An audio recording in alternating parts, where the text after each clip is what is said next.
So here we are at the end of week 6 and just past the halfway point. Early on, I said this was kind of like a boot camp, and in the past week and a half, both the companies of Mamma Mia and Grease have been deployed to their ships, and we've been joined by the companies of Hairspray and Cats. Cats is probably the most technically difficult dance show of all the shows on all the ships, and our morning classes have been adapted a little bit to meet their needs, which means both ballet and Pilates have gotten a little bit more difficult.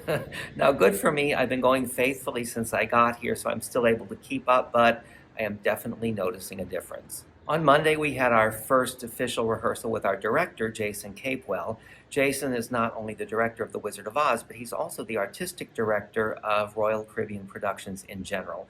So it's a real honor and a privilege to get to work with him directly. He started the day on Monday with a presentation with some slideshows and video projections of our set and physical production. Things move on and off. There's a lot of flying. There are 5 elevators built into the stage floor. Now, this would be impressive in any theater anywhere, but it's especially impressive knowing this is going to be going on a ship out in the middle of the ocean. From there, we just jumped right in. They started with choreography of the Munchkin Land and Emerald City sequences. They staged the Jitterbug, which was famously cut from the film, but it's a number that's been reinstated in most stage productions. They started teaching some music, coaching the principals in their solos, and Jason started doing scene work, including the Professor Marvel scene I'm in towards the beginning of the show.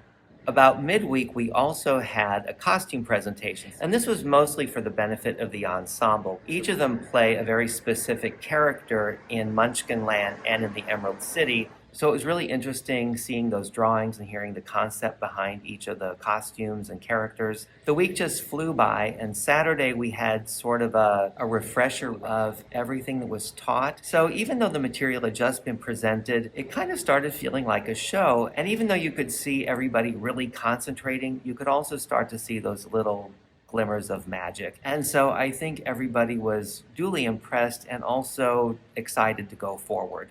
Since the only thing I was really called for this week was the Professor Marvel scene, I still had a fair amount of free time, so I started to get a jump on my parade lines. Normally when I learn dialogue, it's easiest for me to memorize things on my feet, because once I see who I'm talking to, where I'm moving, what I'm doing, all of that helps to really cement the words into my brain. I don't think I'm going to have the luxury of that with this parade on the ship. So I've just been learning those lines by rote so that I can recite them at will, and I'll have to figure out what to do with them once we're on the ship. So make sure to stay tuned for the next video and follow me across all social media platforms, especially on Facebook and Instagram, where I post other content between these video updates. So until the next time.